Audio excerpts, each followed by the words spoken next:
సొంత బంధువులకి, సన్నిహితులకి వందల వేల కోట్ల విలువైన భూమిని సంతార్పణం చేసుకుంటూ వస్తున్నారు ఆంధ్రప్రదేశ్ ప్రభుత్వంలోని ముఖ్యులు, పెద్దలు అని చెప్పి రోజు వార్తలు వింటూ ఉన్నాం, చూస్తూ ఉన్నాం. సో అధికార పార్టీలో కీలక నేతలైతే వాటిని అడ్డగోలుగా సమర్థించుకుంటూ ఉన్నారు. ఈ క్రమంలో ఈసారి ప్రభుత్వంలో ఉన్న ఒక అత్యంత ముఖ్య నేత ఏకంగా 10,000 కోట్ల విలువైన భూముల మీద కన్నేసి తనకు అత్యంత సన్నిహితుడు తనని ముందు పెట్టి ఆ 10,000 కోట్లకు పైగా విలువైన భూములు కొట్టేయాలి అని చెప్పి స్కెచ్ చేశారని సాక్షి ఫ్రంట్ పేజీలో బ్యానర్ కథనం నిజంగా సంచలన వార్తే. లేపాక్షి నాలెడ్జ్ హబ్ అని తెలుసు. బెంగళూరుకు సమీపంలో చిలమత్తూరు, గోరంట్ల అంటే సత్యసాయి జిల్లాలో, ఉమ్మడి అనంతపురం జిల్లా, ఇప్పుడు సత్యసాయి జిల్లా, గోరంట్ల చిలమత్తూరు దగ్గర దాదాపు 9,000 ఎకరాలు ఉంటుంది. అది ఈడీ అటాచ్మెంట్లో ఉన్నాయి, దాని మీద కేసులు నడుస్తూ ఉన్నాయి. అయితే ఆ భూములను ఇప్పుడు హంఫర్ట్ చేసేయాలని చెప్పి ముఖ్య నేత తన ముఖ్య అనుచరు, ముఖ్య సన్నిహితుడిని, పారిశ్రామికవేత్తల రంగంలోకి దించారట. ఆయనే మొన్ననే మాట్లాడుకున్నాం కదా, ఒక పేరు బలుసు శ్రీనివాసరావు అని. సో ఆయనకి ఈ భూములు అప్పగించే విధంగా నయానా భయానా భూములన్నింటినీ స్వాధీనం చేసుకోవాలని చెప్పి రంగంలోకి దిగారట. అయితే ఈడీ అటాచ్మెంట్లో ఉన్న 1,000 కోట్ల విలువైన ఆస్తిని బరి తెగించి స్వాధీనం చేసుకునే కుట్ర పన్నుతూ ఉన్నారు అని, ఎన్సీఎల్టీ నుంచి వేలంలో దక్కించుకున్న వాటిని కూడా బలుసుకు విక్రయించేలా ఉన్నత స్థాయిలో తీవ్ర ఒత్తిళ్లు చేశారని, ఇప్పటికే 4 దఫాలు సమావేశాలు కూడా జరిగాయట. నేడు రేపు ఒప్పందాలు జరగచ్చట. అంటే అమ్మో, ఏమన్నా ప్రభుత్వాన్ని. అందుకేనేమో నిజంగా అధికారం, రాజకీయం అంటే ఇంతగానో వెంపర్లాడతారు. ఇన్ని రకరకాల కుట్రలు, కుతంత్రాలకు పాల్పడతారు. ఏంది 1,000 లక్షల కోట్లు దోచేయచ్చా? ఇప్పటికే బలుసు శ్రీనివాసరావుకి రాజధాని సాగునీటి ప్రాజెక్టుల్లో 8,300 కోట్ల విలువైన పనులను బిఎస్ఆర్ ఇన్ఫ్రా అంటాయన్నది. బలుసు శ్రీనివాసరావు అంటే బిఎస్ఆర్ ఇన్ఫ్రా. ఇప్పటికే ఆయనకు అప్పగించారంట. మొబిలైజేషన్ అడ్వాన్స్ రూపంలో 830 కోట్లు ఇచ్చారట. ఈ నిధులతోనే లేపాక్షి భూములను హస్తగతం చేసుకునే దిశగా ముఖ్య నేత వడివడిగా వేస్తున్నారట. అక్కడ మొబిలైజేషన్ అడ్వాన్సులు ఇచ్చి ఏదో కొత్త విధానం, ఆ అడ్వాన్సుల ద్వారా ఇక్కడ ఈ భూములు లేపేసేకి అట. ఇందులో భాగంగా ముఖ్య నేత అధికారంలోకి రాగానే తనకు సన్నిహితుడైన సెల్కాన్ అధినేత గురుస్వామి నాయుడు ద్వారా తొలుత కథ నడిపించారట. ఫీల్డ్ విజిట్ పేరుతో లేపాక్షి భూముల్లో కాలు మోపిన ఆయన వాటిని ముఖ్య నేత పరం చేసేందుకు కలెక్టర్, పరిశ్రమల శాఖ కార్యదర్శితో చర్చలు జరిపారట. తమకు ఇంకా భూములు కావాలని అధికారులకు చెప్పారట. లేపాక్షి భూములకు సంబంధించి గురుస్వామి నాయుడు దాదాపు 150 కోట్ల మేర చెల్లింపులు జరిపి అగ్రిమెంట్లు కూడా చేసుకున్నారట. వాటిని కొట్టేయడానికి 20,000 ఎకరాల్లో mega industrial park, defence hub ఏర్పాటు అంటూ ప్రచారానికి తెరదీశారట.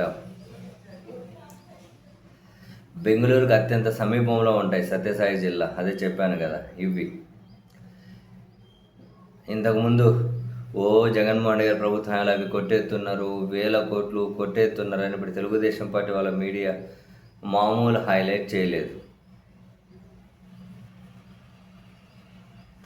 ఇప్పుడు ఆ భూములు ఈ బలుసు శ్రీనివాసరావు, ఈయన ఇంతకుముందు కూడా ప్రభుత్వంలో 14-19 మధ్యలో కూడా చాలా కాంట్రాక్ట్లు చేసి తెలుగుదేశం పార్టీకి పెద్ద ఎత్తున నిధులు సమకూర్చారని చెప్పి ఇంతకుముందు కూడా కథనాలు చూసాం.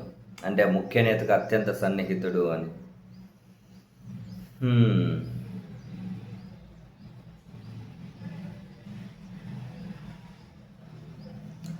సో వాస్తవానికి Hindu projects, Lepakshi knowledge hub యాజమాన్యం ఒక్కరేనట.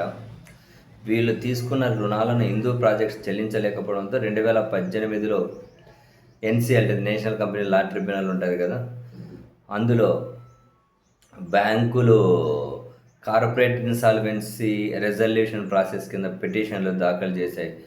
దీంతో ఈ వ్యవహారంపై ఎన్సీఎల్టీ ఒక రెజల్యూషన్ ప్రొఫెషనల్ను నియమించిందట.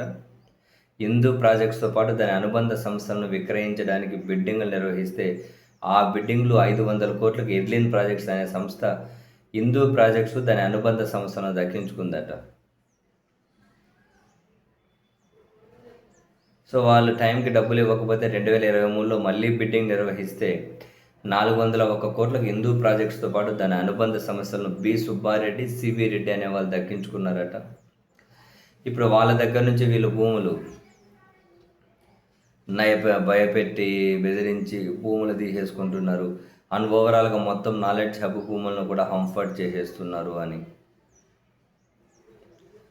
అధికారంలో వచ్చినప్పటి నుంచి చక్రం తిప్పుతూ ఉన్నారట. ఇప్పుడు తిప్పిన చక్రం సక్సెస్ అవ్వబోతుందట.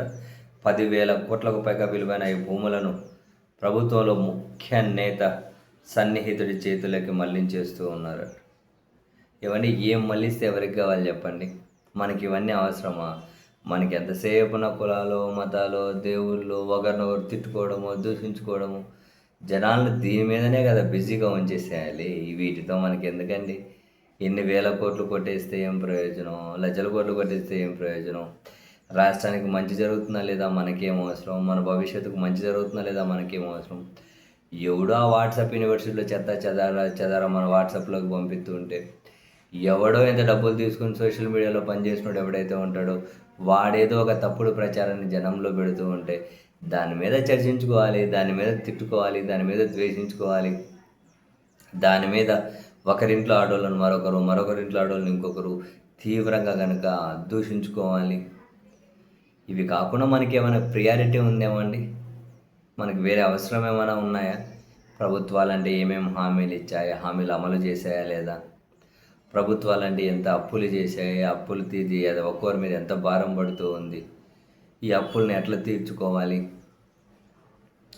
అరే విచ్చలవిడిగా అప్పులు చేసి ఎక్కడ ఖర్చు పెడుతూ ఉన్నారు?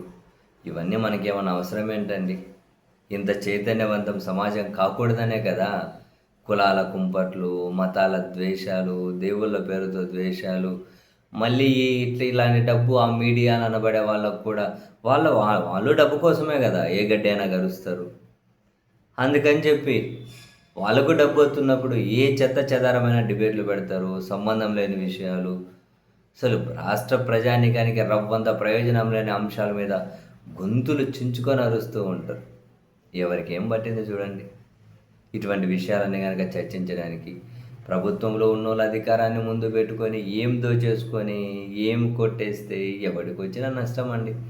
మొత్తం సంపాదించేసుకోండి, ఆర్థికంగా మీరే పూర్తిగా స్థిరపడిపోండి, మొత్తం డబ్బులంతా మీరు మీ సన్నిహితుల దగ్గర పెట్టేసుకోండి. మళ్ళీ ఎన్నికలు వచ్చినప్పుడు ఆ డబ్బును విచ్చలవిడిగా ఖర్చు పెట్టండి, మళ్ళీ అధికారంలోకి రండి, మళ్ళీ ఆర్థిక వనరులన్నింటినీ గుప్పెన పట్టేయండి. ఇటువంటివి బలపడితేనే కదా రాష్ట్రంలో ఇంతే, దేశంలో ఇంతే. ఇట్లాంటి బలపడితేనే కదా అల్టిమేట్గా నియంతృత్వం వైపు వెళ్ళేది రాష్ట్రాలు, దేశాలైనా, ప్రపంచమైనా. సో ఇప్పుడున్న పరిస్థితి కంటిన్యూ అయితే అదేమి ఎంతో దూరంలో లేదులేండి. నాకు తెలిసి ఇప్పటికే చాలామంది జనాలు బానిసత్వంలోనే ఉన్నారు. అయితే వాళ్ళకి తెలియదు మనం బానిసత్వంలో ఉన్నాము అని. పూర్తిగా కళ్ళు కప్పకపోయిన రాజకీయ బానిసత్వమా, కుల బానిసత్వమా, మత బానిసత్వమా, దేవుడి బానిసత్వమా, ఏదో ఒక బానిసత్వంలో అయితే కూరుకుపోయారు. ఆ బానిసత్వంలో నుంచి వేరే చర్చను కూడా వాళ్ళు అంగీకరించలేరు. సో కొత్తగా అధికారికంగా ప్రకటించలేదు నువ్వు బానిస అని. ఇంకా నెక్స్ట్ ఇటువంటివి ముదిరిపోతే అల్టిమేట్గా నియంతృత్వమే ఏముంటుంది ఇంకా.